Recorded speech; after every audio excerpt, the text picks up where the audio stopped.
अगर आपका जो अपने प्रति नजरिया है, आपकी जो आत्म परिभाषा है, आपकी जो अपने प्रति दृष्टि है, जिसको आप सेल्फ कॉन्सेप्ट बोलते हैं, अगर वो उत्तरोत्तर प्रगति नहीं कर रहा है तो आप जी नहीं रहे, आप ठहरे हुए हो।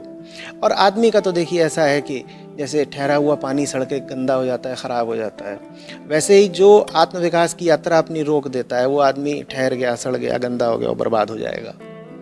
मान्यताओं को ऊंचे से ऊंचा करना है, अपने ज्ञान का स्तर निरंतर बढ़ाते चलना है। और ज्ञान का स्तर बढ़ाने में याद रखिएगा, अगर आप ज्ञान लगातार बस बाहर की चीज़ों के बारे में, देश दुनिया के बारे में ले रहे हैं, तो आप रह तो गए सामाजिक स्तर पर ही। ये सामाजिक ज्ञान की ही कोई ऊंची कोटि हो सकती है, लेकिन उससे ऊपर कुछ नहीं। अपने आप को देखने का तरीका बदलना होगा। हम क्या हैं ये प्रश्न बार बार पूछना होगा। अपनी जो मान्यता है अपने प्रति, उसको ही बेहतर करना होगा।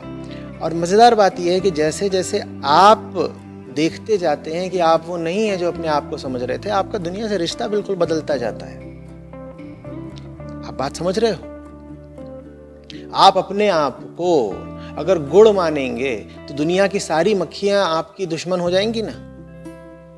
देखिए, रिश्ता बदल गया, मक्खी से आपका रिश्ता बदल गया क्योंकि अपने आप को गुड़ मानते थे। आप अपने आप को अगर नमक मानने लग गया हो तो अब आपको कीड़ों से और मक्खियों से क्या दुश्मनी। मैं नहीं कह रहा हूं कि आप आज कहना शुरू कर दें कि आप नमक हैं। मैं बस उदाहरण के तौर पर समझा रहा हूं कि दुनिया से आपका रिश्ता क्या बनता है वो इस पे निर्भर करता है कि आप अपने आप को मानते क्या हैं। आप अपने आप को प्राथमिक रूप से देह ही मानते हैं। मान लीजिए अपने आप को आप पुरुष की देह मानते हैं, तो दुनिया भर में जितनी स्त्रियां होंगी और ख़ास तौर पर जो युवा और आकर्षक स्त्रियां होंगी, उनसे आपका एक ही तरह का रिश्ता बन जाना है। काम का रिश्ता, आकर्षण का रिश्ता, राग का रिश्ता। आप अपने आप को कुछ और मानना शुरू कर दो, दुनिया से आपका रिश्ता बदल जाना है। तो दुनिया से आपका सही रिश्ता बन सके, जैसे आपने यहाँ लिखा ना, मैं छवियों में जीती हूँ, ऐसा लगता है जैसे जीवन जीने के लिए लोगों को परखने के लिए मेरे पास आंखें नहीं है, बक्से नहीं है, इत्यादि इत्यादि, मैं उन्हें फिट करती रहती। वो इसीलिए होता है, लोगों को आपको बक्सों में इसीलिए फिट करना पड़ता है क्योंकि आपने अपने आप को एक ऐसे बक्से में फिट कर रखा है जहां से कुछ दिखाई नहीं देगा। आप अगर कह दें कि मैं बक्सा नहीं हूं, मैं बोध स्वरूपा हूं, अब आप कैसे किसी को बक्से में फिट करेंगी, क्योंकि अब आप स्वयं ही उस बक्से से बाहर आ गई। बोध किसी बक्से की चीज है क्या? बक्से में ज्ञान हो सकता है, ज्ञान की सीमाएं होती है, जैसे बक्से की होती हैं, बोध की नहीं होती। और समझिएगा, बोध कोई अंतिम स्थिति मात्र नहीं है। जब मैं बोध कह रहा हूं तो मेरा आशय है निरंतर निरंतर बोध का बृहद से बृहदतर होते जाना। बोध कोई ठहरी हुई इकाई नहीं है। जो ठहरी हुई चीज है वो तो मृत हो गई। अनंतता को आप कोई ठहरी हुई रुकी हुई चीज मत समझिएगा। जो रुक गया वो निश्चित रूप से सीमित होगा। अनंतता की पहचान यही है कि वो निरंतर सुविकसित होती रहती है, वो निरंतर अपना विस्तार करती रहती है। तो इसी तरह बोध का मतलब है निरंतर बोध का ही विस्तार करते रहना। अब आप ये मान्यता बनाइए अपनी और मुझे बताइए कि बक्से कहां जाएंगे। अगर आपने कह दिया कि मैं वो हूं जो लगातार जानती रहती हूं, नाम है मेरा जिज्ञासा, अब आप कैसे अपने आप को या दुनिया में किसी और को भी बक्से में फिट कर लेंगी? बोलिए। दुनिया को बक्से में फिट करने के लिए ध्यान दीजिएगा, सर्वप्रथम अपने आप को किसी बक्से में रख देना जरूरी है। बक्से का मतलब समझ रहे हैं ना? पूर्व निर्धारित परिभाषा, पूर्व निर्धारित जड़ परिभाषा। मैं तो यही हूं। आपको कैसे पता आप क्या हैं? क्या आपका ज्ञान एकदम उच्चतम कोटि का हो गया? अगर नहीं हो गया तो उस पर इतना यकीन क्यों कर रहे हैं? मैं बताता हूं यकीन क्यों कर रहे हैं। क्योंकि उच्चतम कोटि का ज्ञान पाने के लिए, जैसा थोड़ी देर पहले कहा, कीमत चुकानी पड़ती है। हम कीमत चुकाने को तैयार नहीं होते। हम कहते हैं हम घटिया ज्ञान से गुजारा कर लेंगे। हम अपने ही प्रति एक भ्रामक मान्यता, भ्रामक परिभाषा रख लेंगे, लेकिन ऊंचे ज्ञान की जो कीमत हो सकती है वो तो साहब चुकाएंगे नहीं। वो आप नहीं चुकाएंगे तो फिर वही आपकी दशा रहेगी कि ना दुनिया का कुछ पता ना अपना कुछ पता। बात समझ रहे हैं? मानिए, लेकिन सही बात मानिए ना। मानने में क्या बुराई है? मानना तो पड़ेगा ही जीने के लिए। जिसे जीना है उसे मानना पड़ेगा, मान्यता रखनी पड़ेगी। पर बात मैं पूछ रहा हूं कि क्या माने ले रहे हो और किसकी माने ले रहे हो। और जब मैंने कहा किसकी माने ले रहे हो, यहां भी एक नया अध्याय खुल जाता है। जो निचला आदमी होगा, जिसकी अपनी परिभाषा ही भ्रमित होगी, वो निचली बात ही बड़ी आसानी से मान लेगा।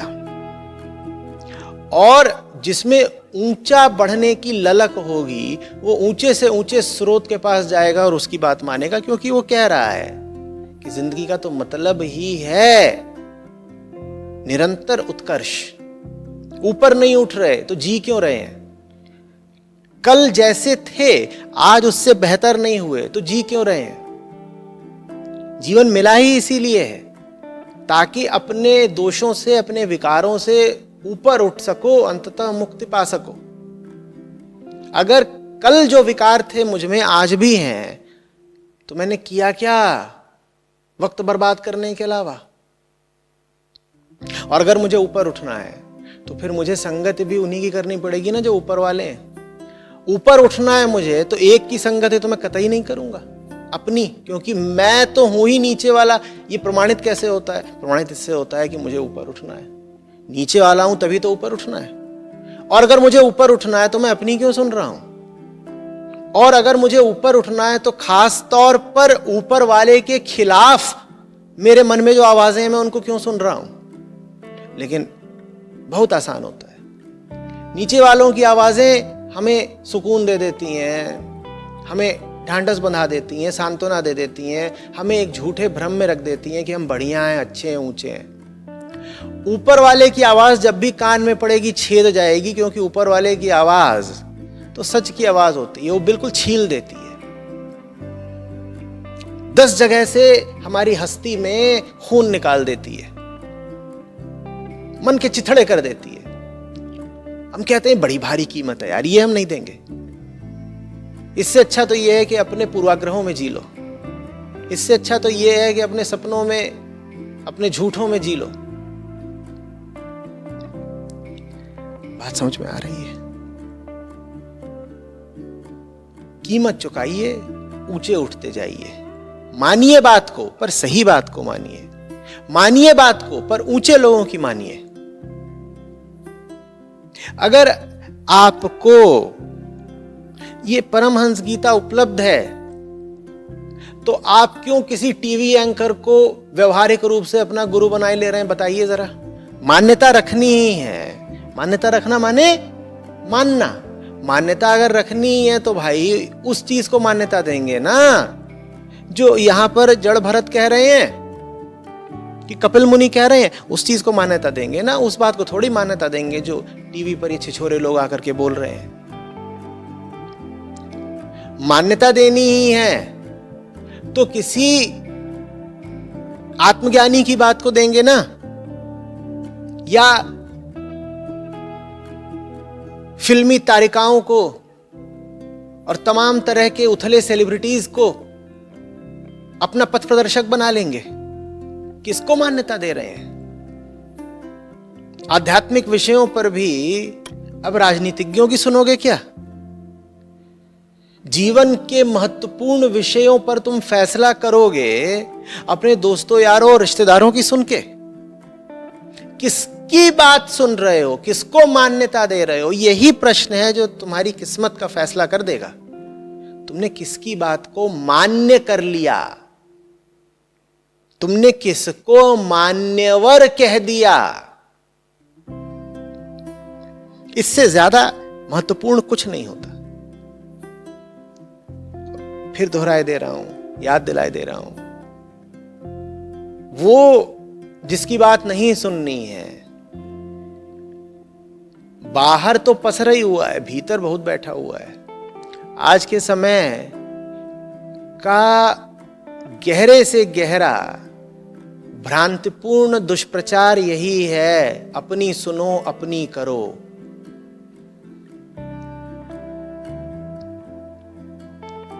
एक बहुत सड़क छाप जुमला फैला हुआ है, सुनो सबकी करो मन की।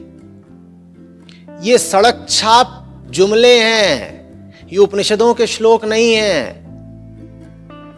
इन पर आधारित जो जीवन होगा, कह देता हूं, सड़क छाप ही होगा। सड़क छाप जीवन अगर जीना हो तो सड़क छाप जुमलों पर जी लो। और खूब इस तरह के सड़क छाप जुमले चल रहे हैं। भाई अपनी अकल लगा।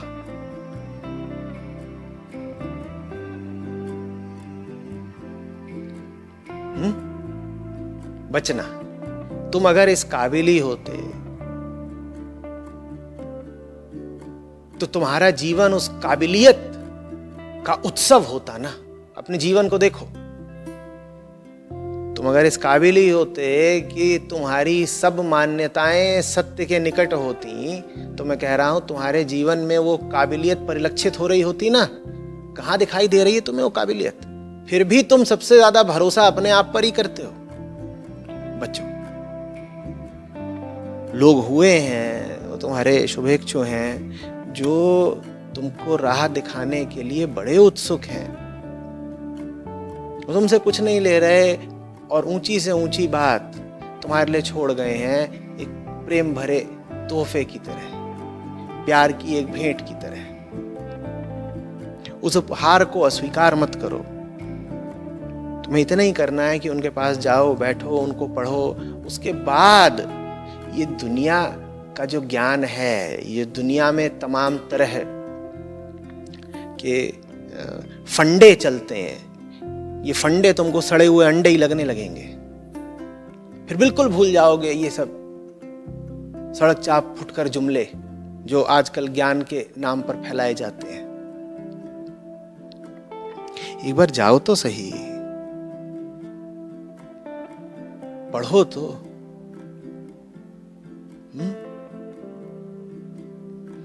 लेकिन जब पढ़ोगे तो आनंद तो आएगा, पीड़ा भी होगी। पीड़ा इसलिए होगी क्योंकि जो कुछ तुम आज तक सच मानते आए थे, तुम्हें सब प्रमाण और सुस्पष्ट दिखाई देगा कि वो सब झूठ है। आनंद आएगा झूठ से मुक्ति का, और पीड़ा उठेगी झूठ से आसक्ति की।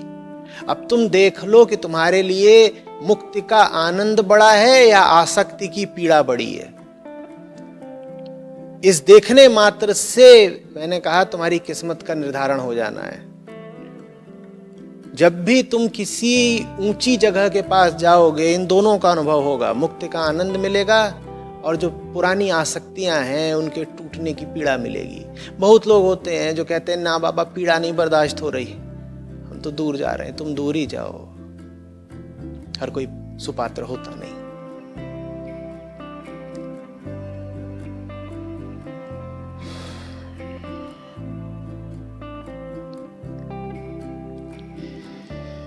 आसानी से मत मानिए, सवाल पूछा करिए, अपनी मान्यता को ऊंचे से ऊंचा स्तर दीजिए।